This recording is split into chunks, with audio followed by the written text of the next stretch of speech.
బీమా నియంత్రణ సంస్థ ఐఆర్డీఏ జీవిత బీమా పాలసీ సరెండర్ విలువకు సంబంధించిన నిబంధనలను మార్చింది. మెచ్యూరిటీకి ముందు బీమా పాలసీని క్లోజ్ చేయడాన్ని సరెండర్గా భావిస్తారు. మీరు పాలసీని సరెండర్ చేస్తే మీరు చెల్లించిన ప్రీమియంలో కొంత భాగమే మీకు తిరిగి వస్తుంది. దానిని సరెండర్ విలువ అంటారు. సరెండర్ విలువకు సంబంధించి కొత్త నియమాలు ఏప్రిల్ 1 నుండి అమల్లోకి వచ్చాయి. సరెండర్ విలువకు సంబంధించిన కొత్త నియమాలేంటో చూద్దాం.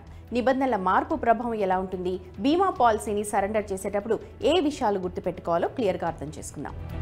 మెచ్యూరిటీకి ముందే పాలసీని వాపసు చేస్తే బీమా చేసిన వ్యక్తి నష్టపోతాడు. కస్టమర్లను భారీ నష్టాల నుంచి కాపాడేందుకు సాంప్రదాయ పాలసీల సరెండర్ విలువను పెంచాలని ఇటీవల ఐఆర్డీఏ ప్రతిపాదించింది.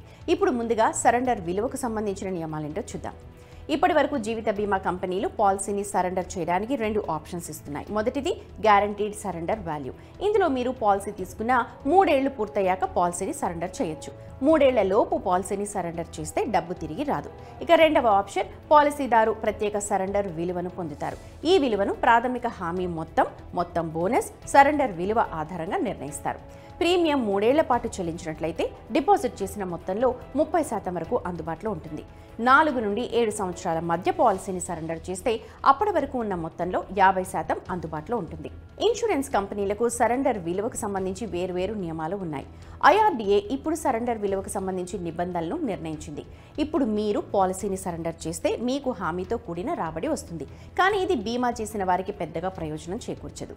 ఇక కొత్త సిస్టంలో పాలసీ పాతదైతే సరెండర్ విలువ మునుపటి కంటే ఎక్కువగా ఉంటుంది.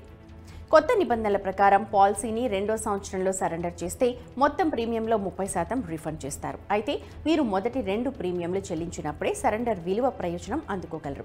పాలసీని 3వ సంవత్సరంలో సరెండర్ చేయొచ్చు. అది విఫలమైతే బీమా కంపెనీ ఆ మొత్తంలో 35% తిరిగి చెల్లిస్తుంది. బీమా పాలసీని 4వ సంవత్సరం నుంచి 7వ సంవత్సరం మధ్య సరెండర్ చేస్తే చెల్లించిన మొత్తం ప్రీమియంలో 50% బీమా చేసిన వ్యక్తికి రీఫండ్ చేస్తారు. మెచ్యూరిటీకి ముందు 2 ఏళ్ల వ్యవధిలో పాలసీని సరెండర్ చేస్తే అప్పుడు మీకు ప్రీమియం మొత్తంలో 90% రీఫండ్ చేస్తారు. పాలసీ సింగిల్ ప్రీమియం అయితే దానిని 2 ఏళ్ల తర్వాత సరెండర్ చేయొచ్చు. కొత్త నిబంధనల ప్రకారం డిపాజిట్ చేసిన మొత్తం ప్రీమియంలో 75% 3వ సంవత్సరంలో తిరిగి ఇస్తారు. పాలసీ గడువుకు 2 ఏళ్ల ముందు పాలసీని సరెండర్ చేస్తే 90% రీఫండ్ చేస్తారు. SEBI registered investment advisor Jitendra Solanki ఏమంటున్నారంటే, కొత్త మార్గదర్శకాల్లో గ్యారంటీ సరెండర్ వాల్యూని ఏర్పాటు చేశారని, కానీ బీమా చేసిన వారికి పెద్దగా ప్రయోజనం ఉండదని, కొత్త రూల్స్ మునుపటిలానే ఎక్కువ లేదా తక్కువ ఉన్నాయని చెప్పారు. ఇన్సూరెన్స్ రెగ్యులేటర్ దాని మునుపటి ప్రాతిపదిక ప్రకారం కొంతకాలం తర్వాత సరెండర్ ఛార్జెస్ ని తీసివేయాలన్న నిబంధన ఉంది. కానీ బీమా పరిశ్రమ లాబియింగ్ వల్ల ఈ ప్రతిపాదనను వెనక్కు తీసుకున్నారు. పాత ప్రతిపాదనను అమలు చేస్తుంటే నిర్ణీత వ్యవధి తర్వాత సరెండర్ వాల్యూగా మొత్తం ప్రీమియంను పొందే అవకాశం ఉండేది. సరెండర్ ఛార్జ్ మాఫీ అయ్యేది. ఇప్పుడు మెచ్యూరిటీకి 1 సంవత్సరం ముందు పాలసీని సరెండర్ చేస్తే మొత్తంలో 90% మాత్రమే తిరిగి చెల్లిస్తారు. మొత్తంగా ఐఆర్డీఏ కొత్త నిబంధనల వల్ల బీమా కంపెనీలు ప్రయోజనం పొందుతాయి. ఇక అబద్ధాలు చెప్పి బీమా పాలసీలను అమ్మేసే కేసులు దేశంలో వేగంగా పెరుగుతున్నాయి. ప్రభుత్వం కూడా ఈ విషయంపై ఆందోళన వ్యక్తం చేసింది. 80 ఏళ్లు పైబడిన వారికి కూడా పాలసీలను విక్రయిస్తున్నారు. భారీగా కమిషన్ వస్తుందన్న దురాశతో ఇలా చేస్తున్నారు.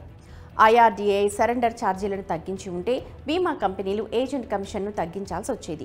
సహజంగానే ఇది బీమా విక్రయాలపై ప్రతికూల ప్రభావం చూపిస్తుంది. సరెండర్ విలువను పెంచడం వల్ల కలిగే ప్రధాన ప్రయోజనం ఏంటంటే బీమా మిస్ సెల్లింగ్కు అడ్డుకట్ట వేయొచ్చు. ఈ సమస్యపై ఐఆర్డీఏ తిరోగమనం బీమా పాలసీల మిస్ సెల్లింగ్ని పెంచుతుంది. దీని పర్యవసానాలు బీమా చేసిన వారు భరించాల్సి ఉంటుంది. ఇలాంటి పరిస్థితుల్లో ఏదైనా జీవిత బీమా పాలసీని జాగ్రత్తగా ఆలోచించి కొనుగోలు చేయాలి. ఎవరి ఒత్తిడితోనైనా ఏ పాలసీని కూడా కొనుగోలు చేయకండి. మెచ్యూరిటీకి ముందే బీమా పాలసీని క్లోజ్ చేస్తే నష్టం. ఈ పరిస్థితుల్లో మీరు చెల్లించిన ప్రీమియంలో కొద్ది మాత్రమే మీకు తిరిగి వస్తుంది. పాలసీని సరెండర్ చేసే ముందు దానికి సంబంధించిన నియమాలను పూర్తిగా చదివి అర్థం చేసుకోండి.